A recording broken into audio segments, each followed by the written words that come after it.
Thank you. Thank you, Stephen, so much. We're going to go to Jack Miller, and then we're going to come back and go to Alaska, and then Western Togoland, and then everybody from New England, I see you. We're going to get to you right after that. So I see you. Thank you, New England, for coming out. So we're going to go to Jack Miller from South Africa, then we're going to go to Alaska, Western Togoland, and then New England, promise, and then we'll go from there. We will make sure to get everybody involved. I promise you. So let's go to Jack Miller. Jack Miller, you're from South Africa. Why does the Cape region of South Africa deserve to be independent? Well, Mark, thank you very much. The Cape deserves to be independent for pretty much every single reason your professor spoke about earlier and more. We tick all the boxes. But before I get into that, I just want to give a brief introduction to myself and our movement, if some of your listeners aren't aware. My name is Jack Miller from the Cape Independence Party, and we were founded in 2007. So we've been fighting for secession, self-determination, and in the interim, greater decentralization for the last 18 years. As of the last 2021 elections, we've got 2 seats in the government here in South Africa, in the city of Cape Town, and we are going and growing from strength to strength. Before I get into the details of why the Cape should be an independent country, I think it's very important, considering the events over the last few weeks, for me to say a few thank yous. And first of all, I just want to say thank you to yourself, Mark, and Jason, for putting this event together. CAPEXIT is a movement which we all have tremendous respect for, and I've got tremendous respect for many of the other secession movements which I've had the honor and pleasure of engaging with over the last year or so. And I look forward to engaging with many more secession movements around the world and building friendships and building working relationships to continue in the spirit of what Daniel Miller said earlier. So, and in addition to that, I would like to send out a huge thank you on behalf of the Cape Independence Movement and South Africans as a whole who are under the persecution of the South African government and the ANC in particular. A thank you to the American people and the outpouring of support that we've received over the last few weeks.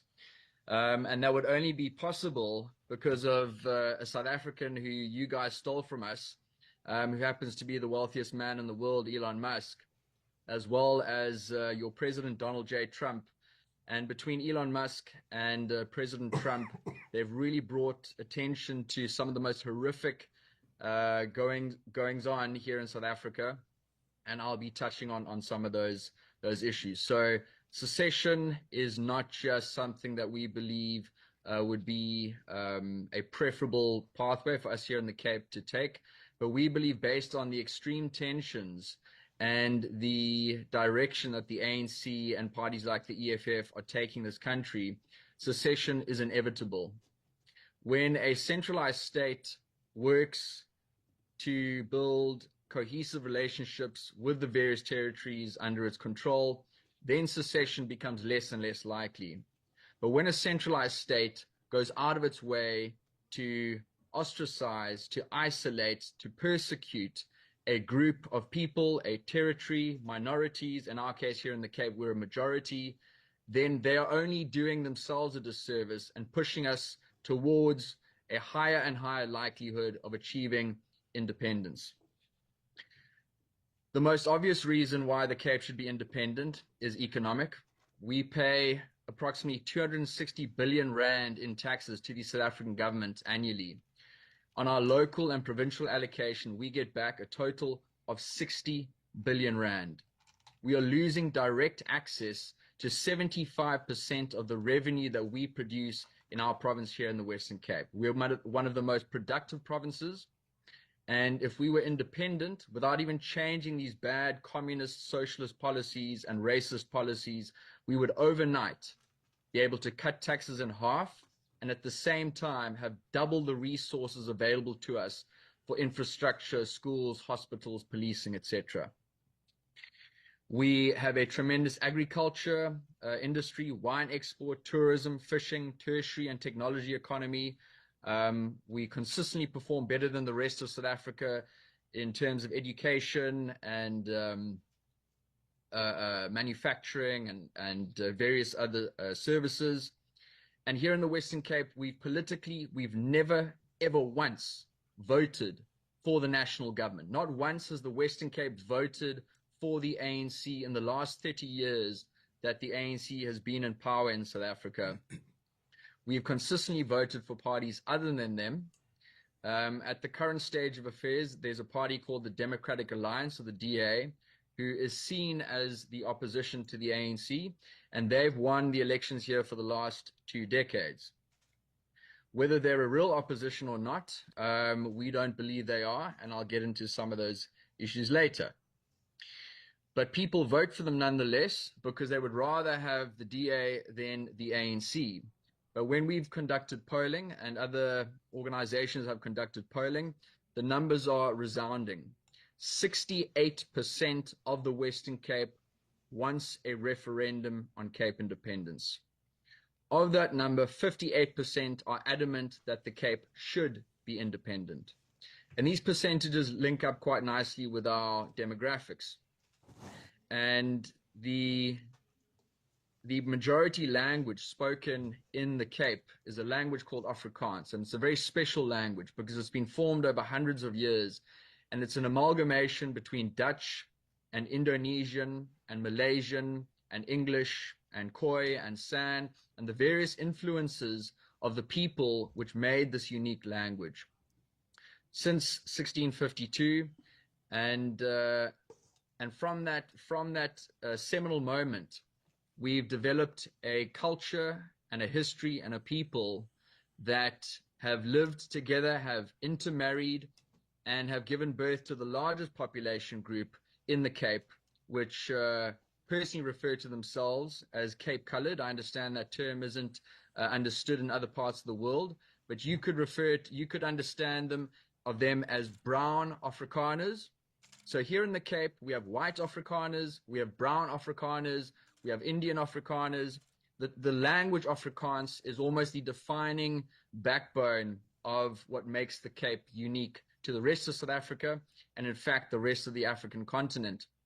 Mark, if it's possible to bring up some of those images I sent through to you earlier, then my words might make a bit more sense to the American audience and the international audience. Do you have those there? So you can see where exactly the Cape is. I'm still working on the language on that. distribution is different to the rest of the country. I'm still working on that. Let me try on that right now. Hold on, what's happening here?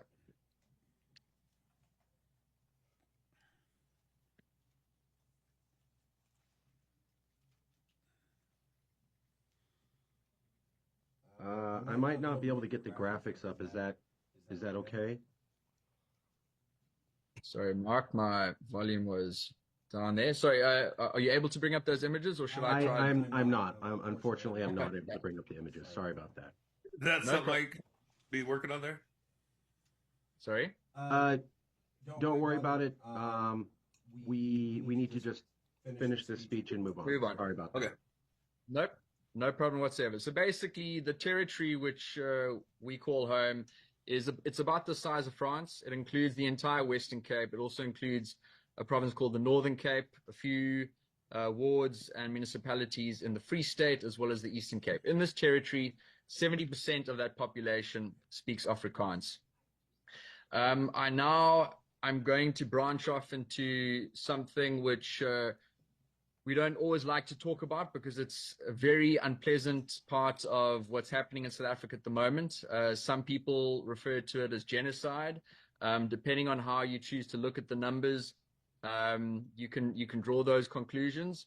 Other people say no, that the deaths of Boere and white Afrikaans farmers are not genocide proportions, and it's just that the murder rate is so bad throughout the country. But let's just go through those numbers quickly, and just to confirm that the concerns that Elon Musk has raised and President Trump has raised are in fact correct. In America, you guys have a murder rate of 5 per 100,000. India has a murder rate of 8.2 per 100,000. Israel has a murder rate of 2.4 per 100,000. Australia 1.7. Switzerland 0.8. Japan 0.5.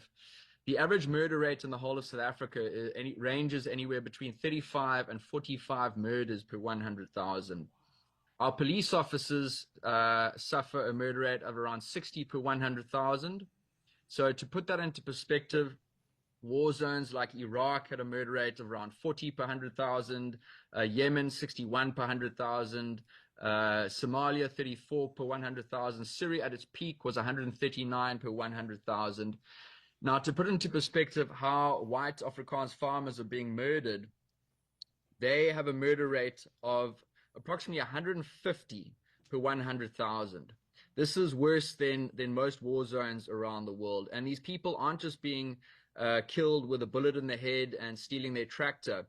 They are tied up, elderly women and children.